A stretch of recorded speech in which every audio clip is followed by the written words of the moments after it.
a desperate mother, two innocent daughters, a crime so chilling it shook an entire nation. When police entered Elaine Campione's apartment, they found a heartbreaking scene. Two little girls, lifeless, dressed in their best clothes, their tiny bodies carefully arranged as if they were merely sleeping. But the truth was far more sinister. What led to this unthinkable tragedy? And what terrifying secrets did Elaine leave behind? Stay with me as we unravel the shocking case of a mother who believed the only way to save her children was to take their lives.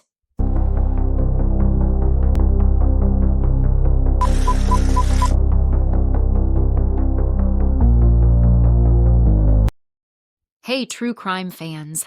I'm your host, Eamon, and I'm thrilled to share crime tales across times with you. Each episode will explore a new case, examining the evidence and discussing the twists and turns. My goal is to create a community where we can discuss these cases, share our thoughts, and learn from each other. So, let's get started. Elaine Campione, a 33-year-old mother from Barrie, Ontario, had been struggling for months, perhaps even years. Life as a single mother to two young daughters, Serena, who was 3 years old, and Sophia, just 19 months, had pushed her to the brink. But nothing could have prepared the world for what happened on the morning of October 4th, 2006. At 6:15 a.m., a chilling 911 call came through. The voice on the line was eerily calm yet distant. It was Elaine. She told the dispatcher, "My babies are gone." When asked to clarify, her voice wavered as she added, "They're with God now. They're safe." Emergency responders rushed to the small apartment on Timberwalk Trail, prepared for a tragedy, but nothing could have braced them for the horror that awaited inside. As officers entered the dimly lit apartment, an unnatural stillness filled the air. There was no sound of children playing, no cartoons on the television, only silence. Inside the bedroom, the officers discovered a heartbreaking scene. Serena and Sophia lay side by side on the bed, dressed in their best clothes, their small hands adorned with jewelry. At first glance, they looked as if they were simply sleeping. But the pale stillness of their skin told another story. Nearby, Elaine sat disoriented but alive. Pill bottles were scattered across the floor, clear evidence of an attempted overdose. But she had survived. Officers quickly realized there were no signs of forced entry or an outsider's involvement. This was not a break-in, nor was it an accident. The person responsible was inside the apartment, and she was sitting right in front of them. Elaine Campione and Leonardo Leo Campione's marriage was anything but happy. From the outside, they seemed like an average couple, but behind closed doors, Elaine alleged that their relationship was filled with control, manipulation, and violence. She claimed that Leo had been physically abusive, even kicking her in the stomach while she was pregnant with Serena. Fearful for her safety and that of her unborn child, she eventually fled to a women's shelter, leaving behind the marriage that had become her nightmare. Elaine Campione's life was already unraveling, but the custody battle over her two daughters, Serena and Sophia, pushed her to the brink. After separating from her husband, Leonardo Leo Campione, in 2005, Elaine sought full custody, claiming she had suffered years of abuse at his hands. She alleged that Leo had been physically violent, even kicking her in the stomach while she was pregnant. The courts took these allegations seriously, initially granting Elaine sole custody and restricting Leo to supervised visitation. However, Leo fought back. He denied the abuse allegations and worked to prove that he was a fit father. He attended counseling, complied with court orders, and gradually gained more visitation rights. Over time, the judge granted him unsupervised access to his daughters, which sent Elaine into a downward spiral. She had built a reality in which Leo was the villain, a monster from whom she had rescued her children. The idea of them spending time alone with him was unbearable. As the custody hearings progressed, Elaine's paranoia worsened. She believed that Leo was manipulating the courts and that he would take the girls away from her forever. She started showing signs of extreme mental distress, giving away her belongings, recording bizarre videos where she blamed Leo for ruining her life and withdrawing from those around her. At the same time, Elaine was battling a far more personal and invisible struggle, her own mind. She had been diagnosed with severe obsessive-compulsive disorder, OCD, which made her feel an overwhelming need to control her environment, but her mental health issues ran deeper than just compulsions. She suffered from intense paranoia and delusions, convinced that people were watching her, that she was being followed, and that the world around her was conspiring against her. Over the years, Elaine had been admitted to psychiatric care multiple times. She sought help, but each time, doctors assessed her and ultimately deemed her stable enough to live independently. Despite her documented struggles, the system failed to recognize just how deeply she was unraveling. As the custody battle wore on, Elaine's mental state continued to deteriorate. The upcoming hearing loomed over her like a dark cloud. There was a very real possibility that Leo would be granted unsupervised access to the girls, something that utterly terrified her. In Elaine's mind, this wasn't just a legal issue, it was a matter of life and death. She had convinced herself that if Leo regained control, her daughters would suffer terribly, just as she had. Her fear transformed into desperation. In the days leading up to the custody hearing, Elaine started to give away her personal belongings, a quiet yet chilling sign that she believed the end was near. She wasn't just afraid, she was preparing. As the final custody hearing approached, Elaine made a chilling decision. If she couldn't have her daughters, then neither could Leo. In her mind, she wasn't murdering them. She was saving them from what she saw as a lifetime of suffering. And then, on that fateful night in October, Elaine made a decision that would shock the nation. She believed she was saving her daughters from a lifetime of pain. But in reality, she was about to commit an unthinkable act, one that would ensure they never had a future at all. Elaine herself had attempted to take her own life by overdosing on prescription medication, but she had survived. At first glance, there was no immediate sign of how the children had died. There were no obvious injuries, no visible wounds, but the eerie atmosphere in the room, combined with Elaine's strange behavior, told detectives that this was no ordinary case. As investigators began to comb through the apartment, they found something chilling: hours of video footage recorded by Elaine in the aftermath of her daughters' deaths. The videos revealed a deeply disturbed mind unraveling in real time. In some clips, Elaine sat beside the lifeless bodies of her children, speaking to them as if they were still alive. She whispered soothing words, reassured them, and even brushed their hair. In other moments, her tone shifted. She grew angry, bitterly blaming her estranged husband, Leo, for everything that had gone wrong in her life. She insisted that she had saved her daughters from a future of suffering, making it clear that she believed what she had done was an act of mercy, not murder. These recordings provided crucial insight into Elaine's mental state and her motivations. She was not remorseful. She did not break down or express horror at what had happened. Instead, she seemed convinced that she was the victim, that she had been pushed to this point by a cruel and uncaring world. As detectives reviewed the footage, another key detail stood out.